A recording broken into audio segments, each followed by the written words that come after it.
Today on the Relationship Renovation podcast, we read an email from a listener, and it talks about a very common dynamic within relationship, trust and attachment styles. Because it's a fear of rejection from our loved ones when we're young. How can I protect myself? That is going to trigger your avoidance, and you are going to pull away. There's got to be some containers around the conversations. But we also give you some very practical tools to bridge the gap between an anxious and avoidant individual in a relationship. We check in every morning. It's really important because it's consistent. Consistency builds trust.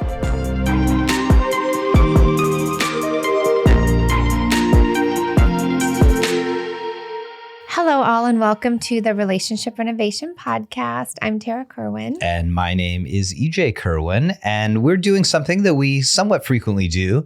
We take a listener email. We get a good amount of emails that come in. Some of them we respond to just directly and write you back a little bit. Mm-hmm. And some of them we bring into the podcast and read. And so this one we want to read to you. And thank you for reaching out. Thank you for being vulnerable. And we although we can't give advice because we don't know the situation, we're not working with you on one-on-one, we really do try to provide that psychoeducation, support, steps you can take to really, be in a place that feels good for you and hopefully for your relationship as well. And oftentimes just normalize it. I mean, couples, whether they're coming into us for coaching or therapy, they think that the problem that they're facing is like sort of all their own. And as we've used the phrase oftentimes that they're uniquely broken. But this email really represents something that we hear so often. And it's a pattern a lot of couples are working their way through. And that's important. We're always talking about, we have the relationship renovation model, which is a way to work towards a secure attachment with your partner. It's not a switch that we just, you come in and we flip it on. All right, let's start. Read that email. All right, so I'm going to read this email. All right. It says, "Hi, Tara and EJ. I'm reaching out because I'm struggling with trust in my long-term relationship and I feel stuck. My partner and I have been together for 8 years, and while I love him deeply, our attachment styles clash." So this person knows about attachment styles. "To clarify, my partner has never done anything major to break my trust. He's never cheated. However, there have been recurring situations where he does things he knows he should tell me about, but he chooses to hide them. He also does things he knows he probably shouldn't do, does them anyway, and then doesn't tell me. In the past, I know my reaction to these types of situations have been big, and I've worked to become a safe space for him to open up to. I've done a lot of emotional work to ensure he feels he can trust me and be honest and vulnerable. One of the biggest challenges is that I feel like I'm the only one instigating the emotional work in our relationship." Hear this often as well. "When I bring up my concerns or try to process things that have broken my trust, he shuts down or he becomes annoyed if I want to talk about it for too long. Sometimes he is open to hearing me and genuinely tries to understand my perspective, which gives me hope, but other times he dismisses my concerns." That's a big one. Validate, not dismiss. "Earlier this year, our relationship reached a breaking point. I was ready to leave because the constant worrying about his secrets had really just overwhelmed me. However, I decided to give it one last try so I wouldn't have any regrets. Since then, we've made some progress. He started seeing a therapist, and for a while, our dynamic felt healthier and more emotionally safe. But now I sense that we're slipping back into old patterns. He's retreating a bit, and I'm worried that I'm asking for changes at a pace that he just can't match. I know we have what it takes to create a healthy, happy relationship, but I'm unsure how to close this gap of trust and communication, or even if it's possible. I feel like I'm going crazy sometimes when I start feeling convinced there's something he is not telling me, but feel trapped because I don't know how to talk to him about this fear. Do you have any advice for navigating trust issues and mismatched attachment styles in a relationship like ours? How do I find clarity on whether to keep pushing forward or let go?" So when we've read this email a few times because there's a lot here. And I said, there's so many different themes. There's mistrust, there's inconsistency, there's attachment wounds. There's, some resistance, whether that's unconscious. Like, so I was like, where do we even start with this?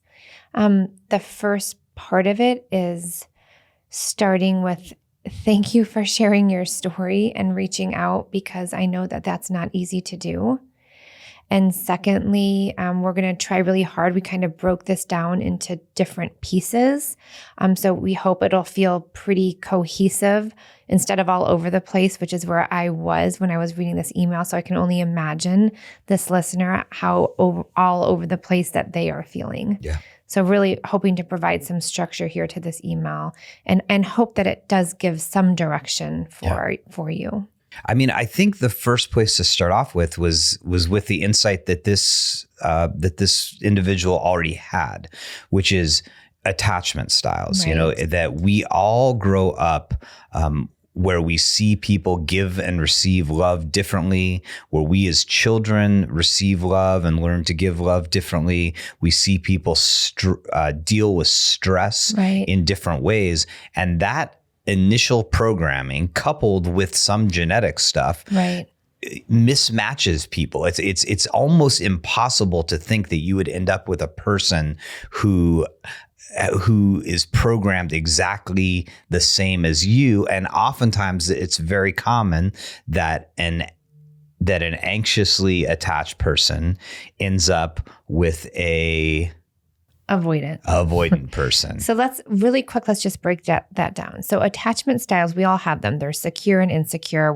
There's not like one that fits the mold. We usually have predominantly more of like an anxious attachment versus a avoidant attachment, but they are not set in stone. But honestly, like the couples that we see a lot, a lot of us have insecure attachment, meaning somehow along the way when we're growing up, we've learned to guard ourselves because it's a fear of rejection, from our loved ones when we're young. How can I protect myself? Because that rejection feels really bad. And then it shows up in different ways as we become adults.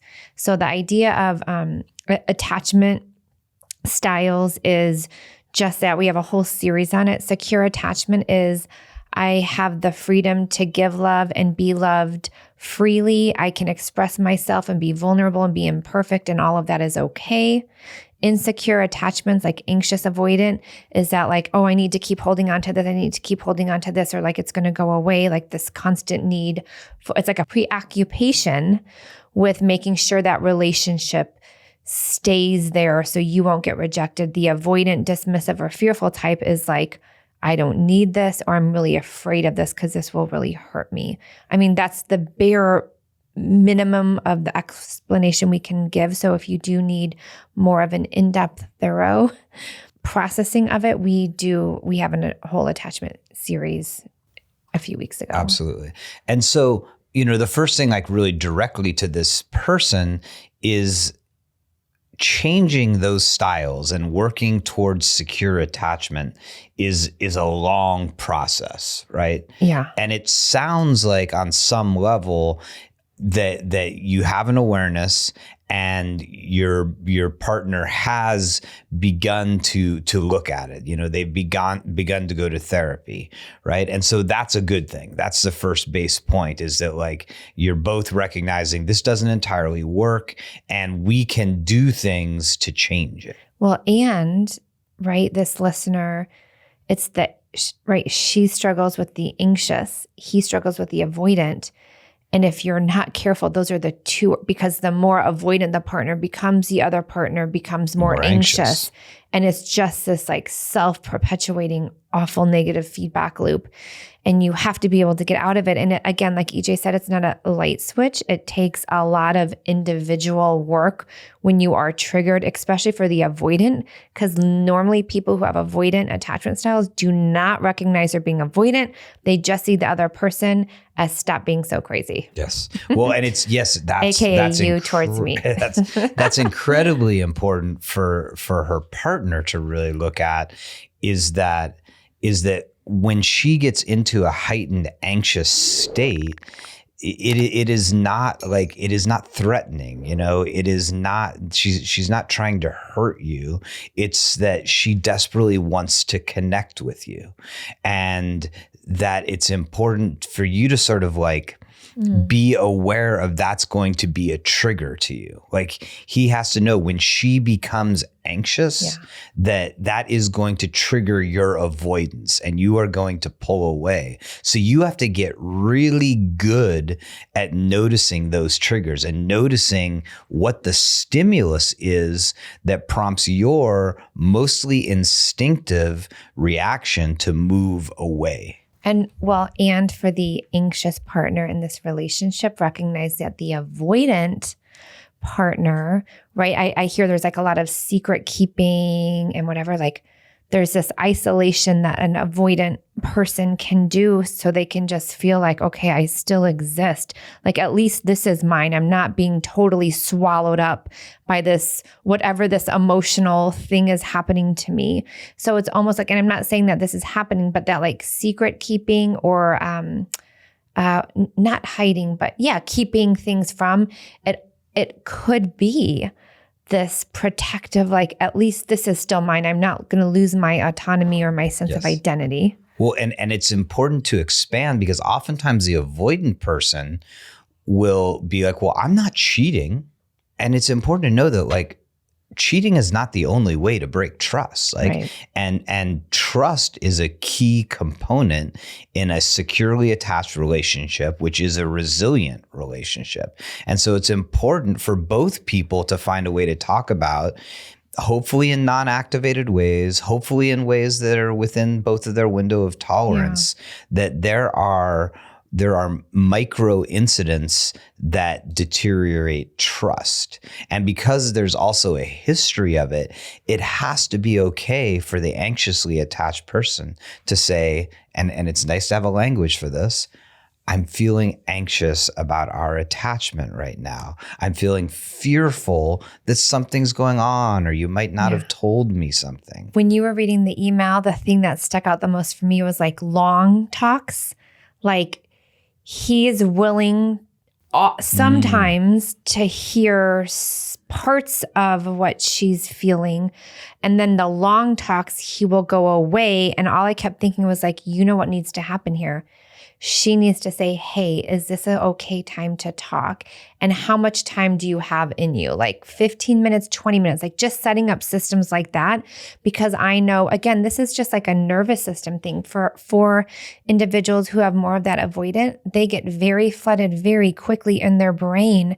And if it's too much coming at them, they're just going to do that natural habitat of isolating and going away. And then for the anxious person, right, that nervous system like needs to know and it needs information. It needs to feel okay. But there's got to be some containers around the conversations because I've had couples like this where, you know, it's like, he'll be like, she wants to talk for 3 hours.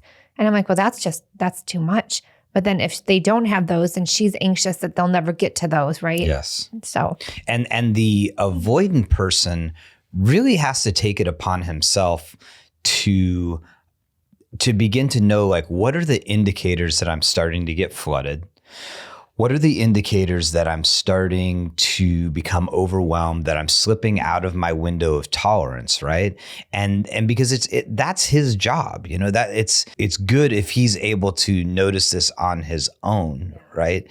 And because then he can say, instead of just like non-verbally pulling away, he can say, look, I'm feeling a little overwhelmed. I want to continue this.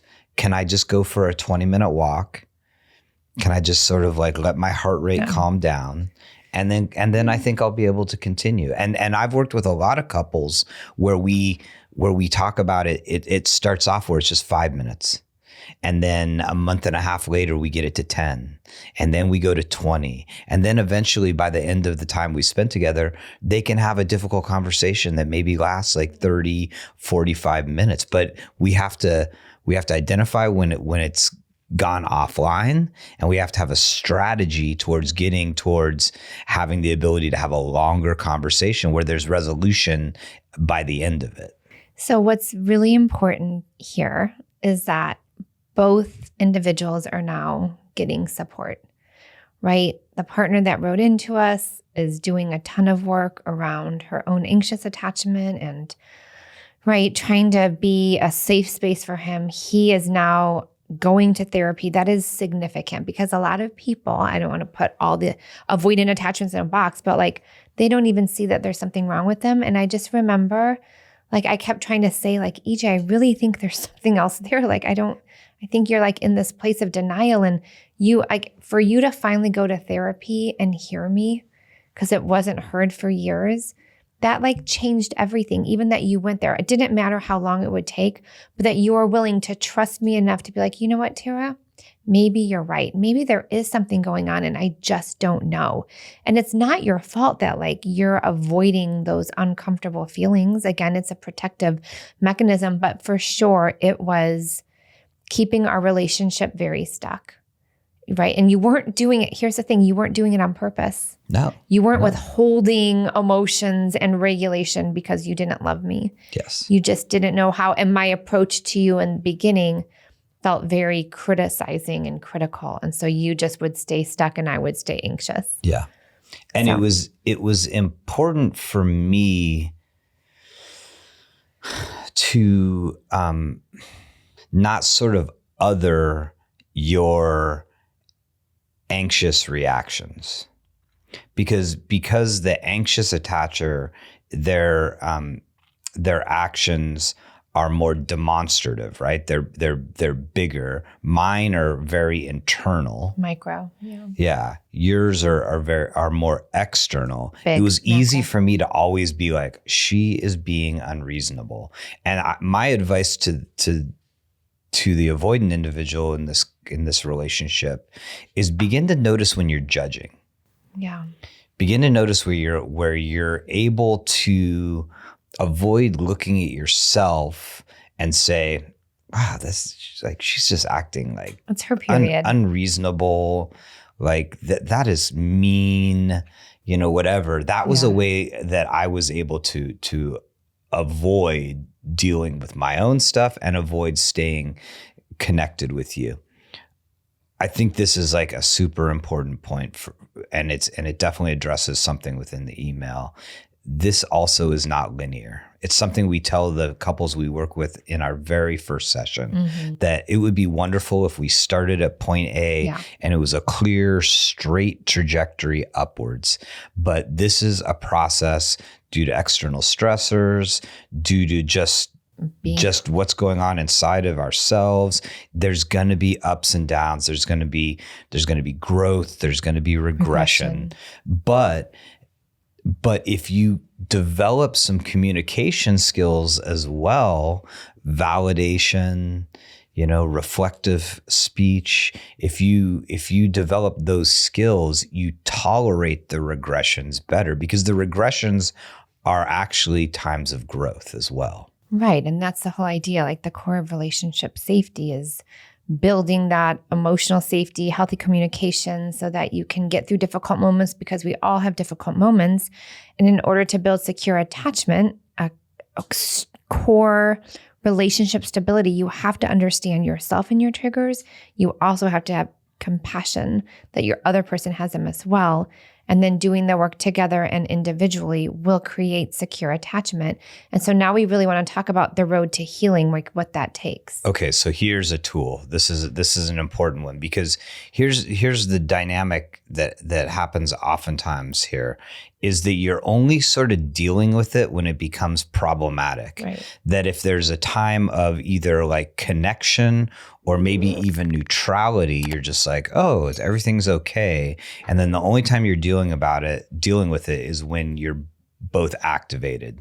And so daily emotional check-ins is how you begin to create that secure attachment, and how you both begin to voice your internal life to each other consistently in healthy ways. So you want to talk about daily emotional check-ins, T? I mean, it's a way. We did it today right before our podcast because we didn't have time this morning. But it's about checking in with yourself. I'm feeling this, letting your partner know, right? Is it you're giving yourself and each other your emotional landscape so that you guys can support each other throughout the day, right? And make plans every single day for making sure that you guys know where you're at. when you don't have those daily check-ins, I mean, you'll forget a day or two and you'll see what happens. You literally just go your own route. And then it's like, oh, okay, I forgot that we're not connected now. It's a way of connecting and it builds consistency. Just like we brush our teeth every morning, we check in every morning. It's really important because it's consistent. Consistency builds trust. Trust builds the ability to grow where we need to grow. We're the ability to be imperfect in our relationship. Without that, we're going to have all of our stuff and our guards up. So consistency, emotionally checking in is so important. Yeah. And it's creating a space where you're not talking about what's happening. You're not expressing your thoughts. No. You're expressing your feelings. So it's relatively brief. It's, hey, Tara, I'm feeling a little bit of stress, kind of hopeful, and also, maybe a little lonely. And it's an opportunity to practice validation. Tara doesn't have to fix it. Yeah. She doesn't have to change it. She merely has to say, thank you. I hear that you're feeling A, B, and C. That's really hard though, because I'll just say when we first started checking in and you would feel like, and you would check in with frustrated, I'd be like, oh God, what'd I do? And I'd start to like, now I know, I'm like, oh, it's okay. Even if I did do something and you're frustrated, but it just know that it's clunky. We love that word in the beginning, but the more you make it a new behavior, it gets easier and easier. And you do start to allow your partner, like whatever they are feeling, to be okay. And hey, what do you need? Another part of this is because of the sensitivity and the fragility of the relationship of the listener that emailed in is the permission asking. Hey, is this a good time right now? If not, when is a good time for you? You're making sure that both of you are in your window of tolerance when you're going to discuss something. And then before even going in, hey, how will I know if you're starting to get into that place of wanting to run? How will I know if I'm getting into that place of where I'm smothering you? And then you have your code words, right? And these are all tools we developed in our own relationship, then built into our relationship renovation method because it actually does work. So and then as Dr. Stan Tatkin would say, within these check-ins and these conversations, you're predicting, planning, preparing. We predict that we might get out of our window of tolerance. So we're going to plan not to do that as much as we can. And we're going to prepare. These are the things that we're going to do. We have a whole podcast on that too. Plan, predict, prepare, the triple Ps. Yeah. Love you, Stan. And that goes into a further thing that Dr. Stan Tatkin talks about, which is the importance of making agreements. Oh, and yes. It sounds like this couple, yeah, perhaps within a coaching or a therapeutic environment, need to make some agreements around transparency. They need to create some direct strategies, because that's a big thing that I heard in there is like, there's something that happens. He might want to tell her, but doesn't tell her, avoids it. You need to make some agreements around transparency, and then some strategies of is it a weekly transparency meeting? Yeah. Like, hey, this is the opportunity where I'm going to walk into it. Me as the anxious person, let's say, would walk in and say, I'm going to come into this transparency meeting, and I'm going to be as settled in my central nervous system as possible so that you can feel the most comfortable opening up about something that you might be fearful of opening up about. I almost feel like right now for this listener, it's daily. I've recognized the amount of anxiety she's feeling every day about him maybe not being honest or hiding things.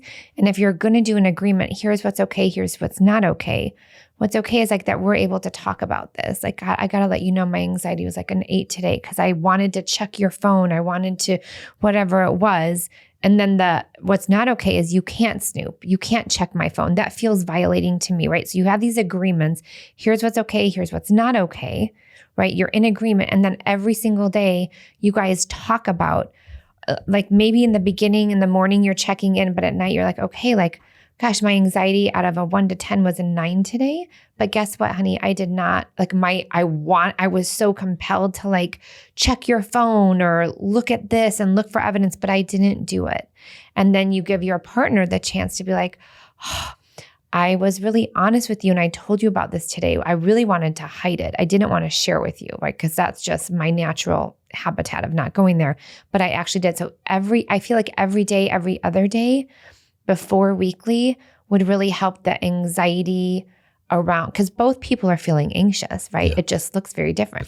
One is coming in, one is leaving. And so I feel like really checking in about that and having those very brief but vulnerable conversations around the agreements could be powerful. And I think in a dynamic like this, it's important for the avoidant individual to acknowledge that there's a shared responsibility in this emotional labor. Yeah. Because I know you always felt like it was always your job to bring this up. It was always your job to talk about emotional safety you weren't going or to do emotional it. connection. And it's important for me as the avoidant partner to say, no, I want to let you know as consistently as possible that I acknowledge I have a shared responsibility in doing this work, in carrying the emotional labor within our relationship. Well, because if you hadn't done that, and this is kind of where we can go like, when to push forward, when to let go. But like, had you not done that, there's no way, it wasn't sustainable. Me constantly trying to be the emotional person, facilitator of our relationship, like exhausting, right? And I'm so thankful that you were able to be in that place of shared responsibility. But it felt like that for a long time. And that's where the resentment comes in. Like, I can't hold this for this long forever. But there's also that piece where you're building trust that right? This listener said, like, I know we can have a secure relationship. Like, she's convinced. It's a time and patience thing too. But you keep showing up for yourself always. And that makes the other person feel like, wow, they are trying, right? Me taking my own accountability for my anxiety, and I'm not being the best person right now. I'm going to go put on my Miles Davis, whatever it is. Right at the end of the email, there was a question that we hear so often from a couple, mostly one individual, is when is it time to keep pushing and when is it time to let go? And I love, we came up with 3 key questions.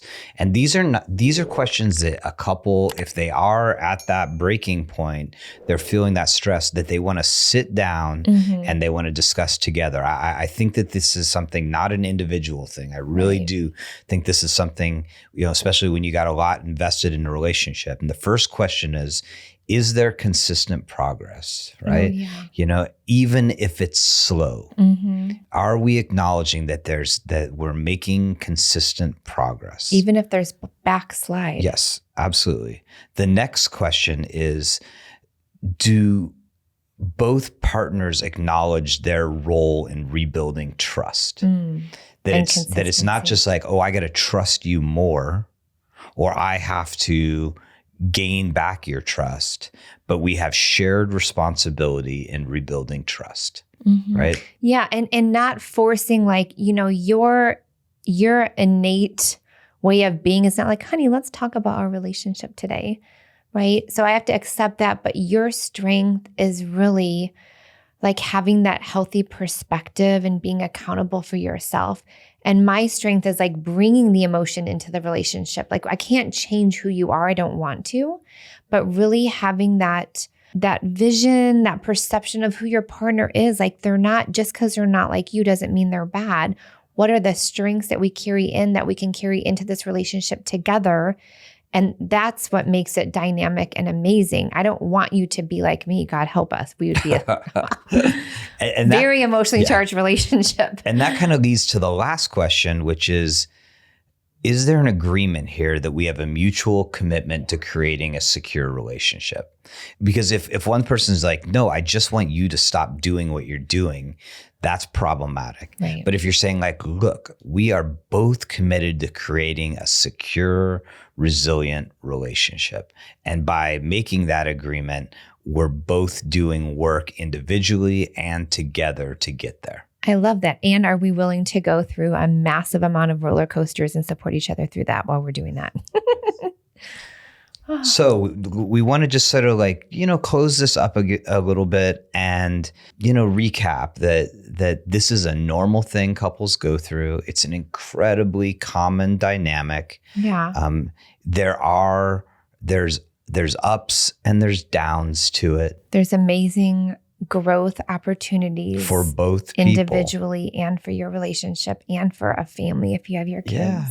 And that this email, the writer of it, that your concerns are valid, right? That these are important things, that it is hard to sustain a relationship that has this, constant avoidant, anxious. That is a valid thing, and that this is important work for the two of you. And I'm just feeling that. Like I would say in that moment, like when that anxiety is happening, right around, is this relationship, am I losing this relationship? It's in that moment, right? This is kind of like an OCD technique, if you will, for obsessive compulsive, but like, okay, I'm feeling really anxious and I'm feeling, anxious, scared, desperate, because I feel like, what if this relationship is going out the window, whatever. Could happen, right? You just tell yourself could happen, like maybe, right? Maybe. But the fear part of you is like, okay, I'm going to do anything and everything to make sure this relationship doesn't. I'm going to like attach myself. I'm going to ask all the questions. I'm going to have 5-hour conversations. Or what does like my heart want to do? My heart just wants to be loved and to feel loved and to love back, not fear. And so you always have this like association between what does fear want? What does my actual heart want? And we can choose that bravery piece of not going with the anxiety part of it, but recognizing, having compassion for it. That's freedom as well. Yeah. The last thing for me is that in this email, and oftentimes we see this, it seems like both people are doing some work, right? It might not be the exact same amount, but both people are doing some work. Right now, they're doing it separately. I think engaging in a process at a certain point together is going to be helpful, because then you're sort of, it's like a united effort. It's like trying to pick something up. Well, you try to pick it up. Oh, it's too heavy for me. You pick it up. Yeah. And it's like, okay, how about we pick it up? We pick this up together. And no, because this also was in the email, but people have different paces, and there's got to be an allowance to that. Because I think the listener said, I'm scared that I'm asking for too much right now. But that's where you have the conversation. What are you willing to do now? Maybe this week. So you're not forcing this like, okay, you have to change completely in the next 1 or 2 months or it is done. Well, then what one person might perceive as a small change, another person, that might feel monumental to them. Exactly. So just again. And you also never know, as long as you're in a safe relationship, you never know when that moment is that somebody's going to have a big breakthrough. And just, for listeners out there, like at our Relationship Renovation at Home method in our office book, we have a whole attachment series for couples to ask each other these questions so they can understand how, like, if there is insecure attachment, how that is sticking and keeping their relationship limited to certain things. And so, we try to make it a very affordable price for everybody involved, because we want to help couples develop that curiosity and skills and understanding to feel like they can have freedom in their relationship, because freedom in the relationship means happiness and joy that right automatically contributes to your household, to your family, but then in the community, globally, the world, right? Yeah. And if you find that you need more, if you need more than just the at-home program, you need some more direct, individual, reach out to us as well, as we're developing our coaching program. We're excited. Info at relationshiprenovation.com is a great place to reach out to us. Also, check out all of our social media. We're constantly putting out really good little tidbits of advice and guidance on Instagram, on TikTok, even on LinkedIn. So as always, thank you for writing in. Thank you for listening. Take care of yourself. Take care of each other. Bye-bye. Bye.